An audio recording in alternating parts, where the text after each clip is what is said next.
أعوذ بالله من الشيطان الرجيم.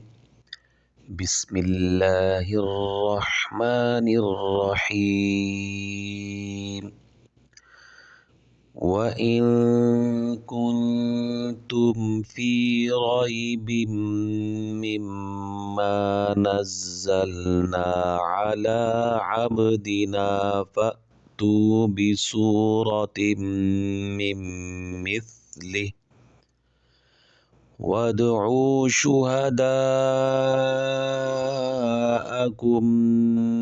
من دون الله إن كنتم صادقين. صدق الله العظيم. أعوذ بالله من الشيطان الرجيم. بسم الله الرحمن الرحيم. فإن لم تفعلوا ولن تفعلوا فاتقوا النار التي وقودها الناس والحجارة أعدت للكافرين. صدق الله العظيم. اعوذ باللہ من الشیطان الرجیم بسم اللہ الرحمن الرحیم رب اشرح لی صدری ویسر لی امری واحلل عقدۃ من لسانی یفقہوا قولی۔ تمام سننے والوں کو السلام علیکم۔ اللہ پاک کے کرم اور فضل سے، اس کی دی ہوئی توفیق سے، جو رب تعالیٰ نے ہمیں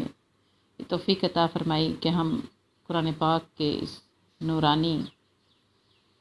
صورتوں کو اور آیات کو، ان کے مطلب کو، نور کو اپنے سینوں میں سجائیں، اسی سلسلے کو آگے بڑھاتے ہوئے ابھی آپ نے 2 آیات کا ترجمہ سنا، اسی کی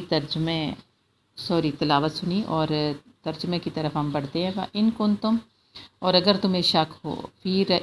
میں ریب شک ہو، مما جو کہ نزلنا ہم نے نازل کیا، علی عبدینا اپنے برگزیدہ بندے پر، فاتو تو لے آؤ، بصورت ایک صورت، میں مثل ہی اس جیسی، ودعو اور بلا لو، شہداءکم اپنے حمایتیوں کو، من دون اللہ اللہ کے سوا، ان کنتم صادقین اگر تم سچے ہو، وَإِن لَّمْ تَفْعَلُوا پھر اگر تم ایسا نہ کر سکو، وَلَن تَفْعَلُوا اور ہرگز نہیں کر سکو کہ، فَاتَّقُوا النَّارَ الَّتِي تو ڈرو اس آگ سے جس کا قودُوہا النَّاسُ وَالْحِجَارَةُ اور جس کا ایندھن انسان اور پتھر ہیں، اُعِدَّت تیار کی گئی ہے، للکافرین کافروں کے لیے۔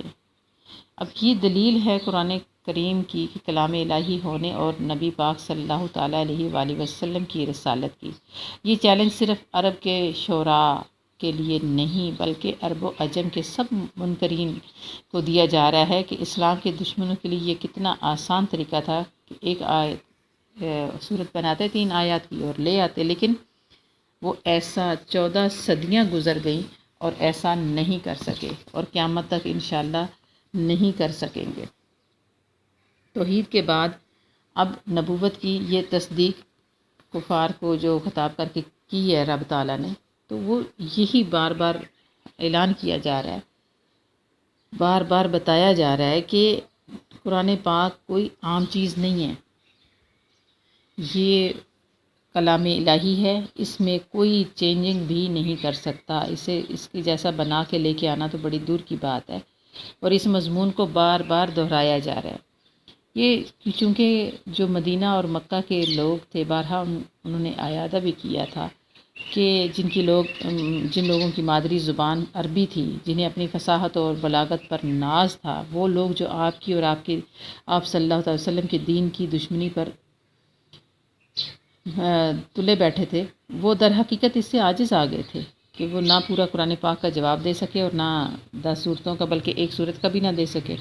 بس یہ ایک معجزہ تو یہ ہے، جیسے ایک چھوٹی سی صورت بھی وہ نہ بنا سکیں، اور دوسری پیشن گوئی یہ بھی سچ ثابت ہوئی کہ ہرگز ایسا نہیں کر سکو گے جو آج تک نہیں کر سکے اور رہتی دنیا تک نہیں کر سکیں گے، اللہ پاک کے کرم اور فضل سے، کیونکہ میرے رب نے اس کی حفاظت کا ذمہ لیا ہے۔ تو رب تعالیٰ کہ قبضے میں ہماری سانسیں ہیں، سب کچھ ہے، اس پوری کائنات کا مالک خالق وہی ہے، تو کیسے ممکن ہے کہ جب وہ اعلان خود فرما رہا ہے کہ میں یہ کرنے والا ہوں، میں اس کی خبرگیری کرنے والا ہوں، میں اس کی حفاظت کرنے والا ہوں، تو وہاں پہ کسی دوسرے کی کیا مجال کہ کوئی وہ اس کے مضامین کو یا اس کے معنی کو یا اس کے جیسی کوئی بنانے کی کوشش بھی کرے، تو وہ کیسے کرے؟ اس پاکیزہ کلام میں سابقہ خبریں جو دنیا پر پوشیدہ تھی وہ ہو بہو بیان کی گئیں، آنے والے امور کے تذکرے ہوئے جو لفظ بلفظ پورے اترے، تمام بھلائیوں کے احکام اور اس میں تمام برائیوں سے ممانعت بھی ہے۔ اور قرآن پاک پر اگر نظر ڈالو تو دیکھو گے کہ اس کا ایک ایک لفظ فصاحت و بلاغت دین و دنیا کی نفع اور خیر و برکت سے پر ہے۔ پھر کلام کی ترتیب اور تہذیب، الفاظ کی بندش، عبارت کی روانی، معنی کی نورانیت، مضمون کی پاکیزگی تو سونے پر سہاگا ہے،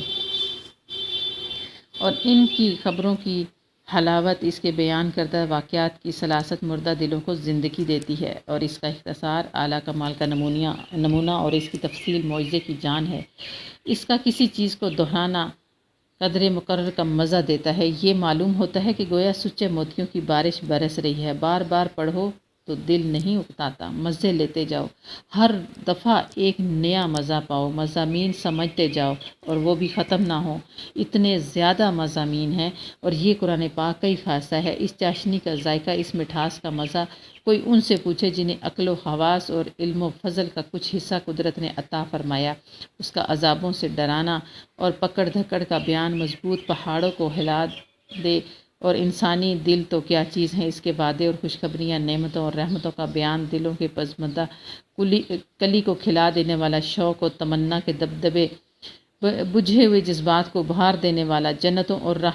راحتوں کے پیارے پیارے مناظر کو آنکھوں کے سامنے کر دینے والا، اور دل کھل جاتے ہیں، کان لگ جاتے ہیں، آنکھیں کھل جاتی ہیں کہ جب یہ تلاوت کی جاتی ہے تو مردہ دلوں میں جان آ جاتی ہے اور ان کو روشنی نصیب ہو جاتی ہے، اور بے اختیار جو نہیں بھی جانتے، نہیں بھی پڑھتے، نہیں بھی اس کے بارے میں معلومات رکھتے، وہ بھی بے اختیار گواہی دینے پر مجبور ہو جاتے ہیں، اور ان کی زبانوں سے بے اختیار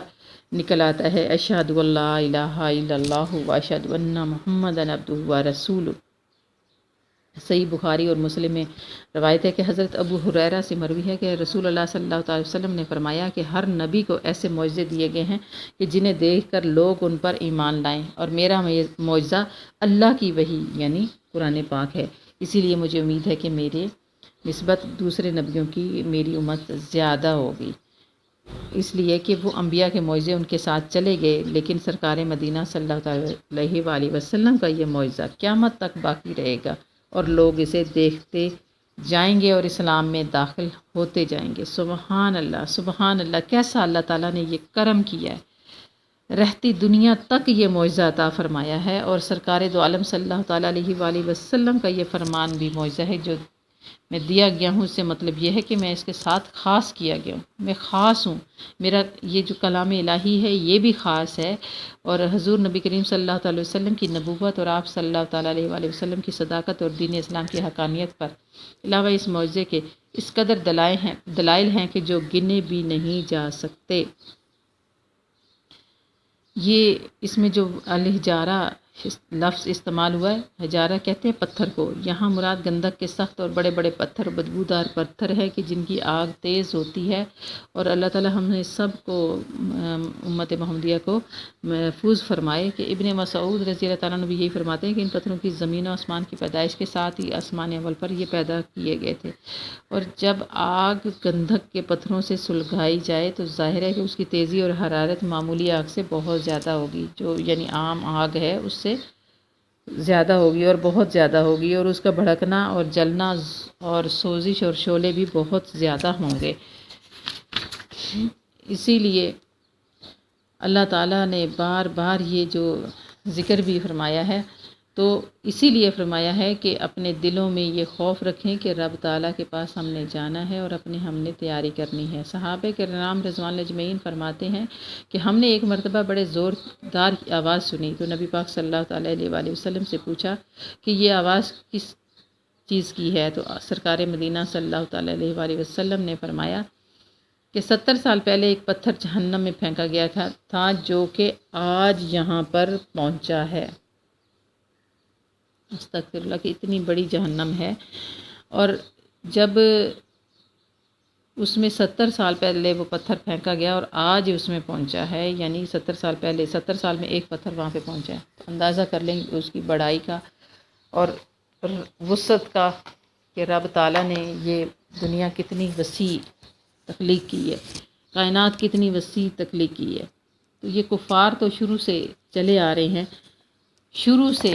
قرآن پاک کے انکار کرنے والوں کو قرآن پاک کا علل اعلان یہ چیلنج آج بھی موجود ہے کہ آپ اس کے جیسی صورت لے آؤ، ایک آیت بنا کے لے آؤ، نہیں لا سکیں گے،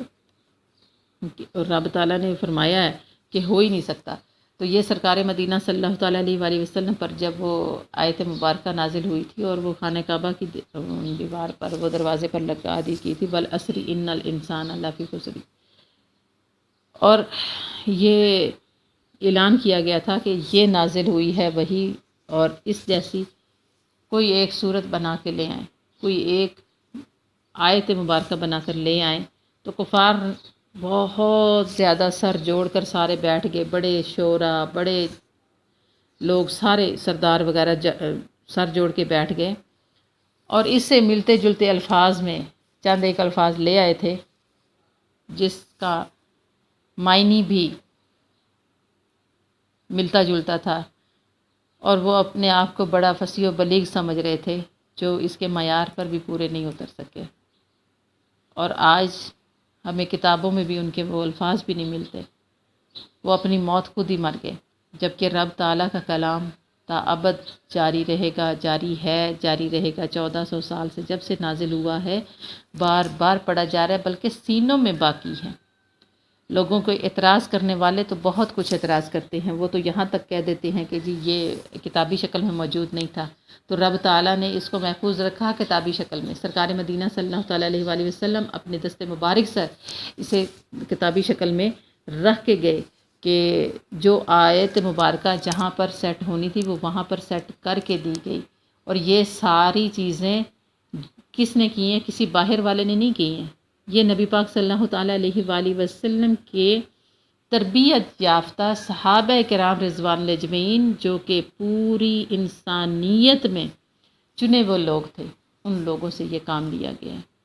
تو اس پہ تو یہ سوال بنتا بھی نہیں ہے کہ جو لوگ چنے گئے تھے اور جن کی تربیت بھی زیر سایہ سرکار مدینہ صلی اللہ تعالی وسلم کی ہو، وہ کیسے غلطی کر سکتے ہیں؟ ممکن بھی نہیں ہے۔ رب تعالی ہمیں اس کے حق بولنے، حق سننے اور حق سمجھنے کی توفیق عطا فرمائے، اور ہمارے حال پر رحم فرمائے، ہمیں دلوں کی روشنی عطا فرمائے، ہماری آنے والی نسلوں کو اس کی روشنی سے منور فرمائے۔ وما علینا الا البلاغ، صدق اللہ العظیم۔